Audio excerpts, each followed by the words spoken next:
नमस्कार। आज हम बात कर रहे हैं हेडिंग्ले टेस्ट के पहले दिन की।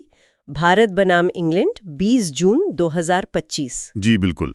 हेडिंग्ले में पहला दिन और एक्शन भरपूर रहा। हमारे पास जो मैच अपडेट्स हैं उनके आधार पर हम आज भारत की शानदार शुरुआत के अहम पलों को समझने की कोशिश करेंगे। जी। इंग्लैंड ने टॉस जीता, पहले गेंदबाजी चुनी।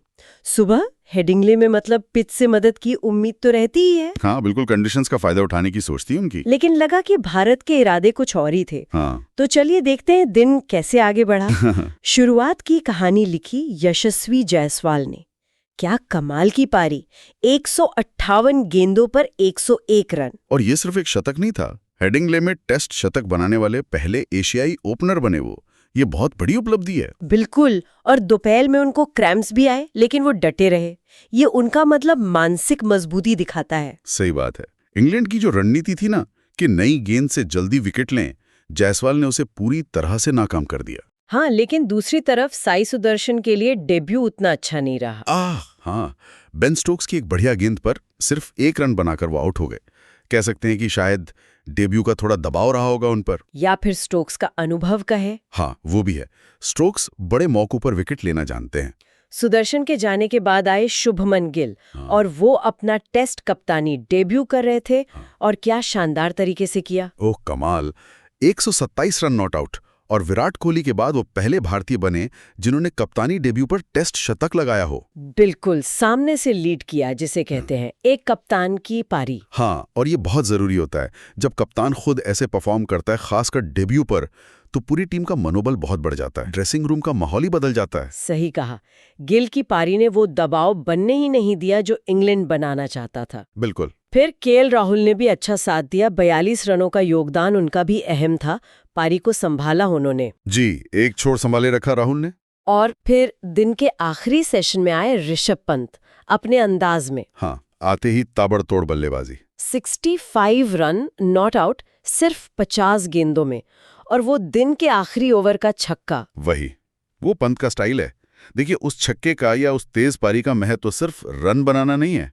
टाइमिंग देखिए, दिन खत्म होने वाला था। हाँ। उस समय ऐसी बैटिंग करके उन्होंने मोमेंटम पूरी तरह भारत की तरफ खींच लिया। इंग्लैंड के गेंदबाज वैसे ही थके हुए थे। उनके लिए ये एक मनोवैज्ञानिक चोट जैसा था। सही बात है। कल सुबह जब वो उतरेंगे तो ये स्कोर और पंत की ये पारी उनके दिमाग में जरूर घूमेगी। तो दिन का खेल जब रुका, भारत का स्कोर था 359 रन 3 विकेट पर 85 ओवर्स में। हाँ। इंग्लैंड में पहले दिन ये स्कोर कमाल है। जी, एक स्वप्निल शुरुआत कह सकते हैं इसे भारत के लिए। इंग्लैंड की परिस्थितियों में ये दबदबा बनाना आसान नहीं होता। बिल्कुल। अब थोड़ी बात इंग्लैंड की गेंदबाजी की कर लेते हैं। उनके लिए तो काफी मुश्किल दिन रहा। वो असर नहीं छोड़ पाए। शोएब बशीर किफायती तो रहे, लेकिन विकेट नहीं मिला उन्हें। हाँ, रन रोके उन्होंने पर विकेट नहीं चटका पाए। स्रोत भी यही बता रहे हैं कि गेंदबाज संघर्ष करते दिखे, सफलता नहीं मिली। तो सवाल ये है कि क्या पिच से उतनी मदद नहीं मिली जितनी इंग्लैंड सोच रहा था, या भारतीय बल्लेबाजों ने खेला ही इतना अच्छा? मुझे लगता है ये दोनों का मिश्रण है। हो सकता है सुबह थोड़ी मदद हो, लेकिन बाद में पिच उतनी खतरनाक ना रही हो। पर श्रेय तो भारतीय बल्लेबाजों को देना ही होगा। हाँ। जायसवाल और गिल ने जिस तरह नई गेंद को खेला, फिर पंत ने जिस तरह अटैक किया, इंग्लैंड को मौका ही नहीं दिया वापसी का। बिल्कुल, खराब गेंदों को सजा दी, अच्छी गेंदों का सम्मान किया। एक मजबूत बल्लेबाजी प्रदर्शन। एकदम क्लासिक टेस्ट बैटिंग। तो अगर आज के दिन को समेटे, जायसवाल का ऐतिहासिक शतक, गिल का रिकॉर्ड तोड़ कप्तानी डेब्यू शतक, पंत की वो धमाकेदार नाबाद पारी, और भारत का स्कोर 359 पर 3। जी, ये मुख्य बातें रहीं। भारत पूरी तरह से ड्राइविंग सीट पर है। इंग्लैंड के लिए अब आगे की राह कैसी दिखते है? दूसरे दिन क्या करना होगा उन्हें? देखिए, उनके लिए तो अब एक ही रास्ता है। दूसरे दिन सुबह आकर जल्दी विकेट निकालने होंगे। अगर पहले सेशन में भी भारत ने बिना विकेट खोए रन बना दिए तो मैच हाथ से निकल सकता है। हाँ, फिर इंग्लैंड के लिए वापसी करना बहुत बहुत मुश्किल हो जाएगा। उन्हें किसी भी हाल में पहले सेशन में 2-3 विकेट चाहिए। अच्छा, और आखिर में एक सोचने वाली बात। पहले ही दिन इंग्लैंड में 359 जैसा स्कोर खड़ा कर देना, इसका मनोवैज्ञानिक असर क्या होता है? ये बहुत गहरा असर डालता है। ये सिर्फ स्कोरबोर्ड का दबाव नहीं है।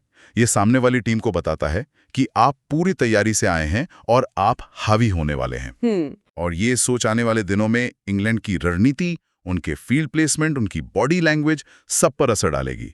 जबकि हमें यह भी ध्यान रखना है कि हेडिंग्ले में बाद में गेंदबाजी और मुश्किल हो सकती है। सही कहा। तो ये देखना दिलचस्प होगा कि ये पहला दिन बाकी के मैच को कैसे दिशा देता है। जी बिल्कुल, अगला दिन बहुत महत्वपूर्ण होने वाला है।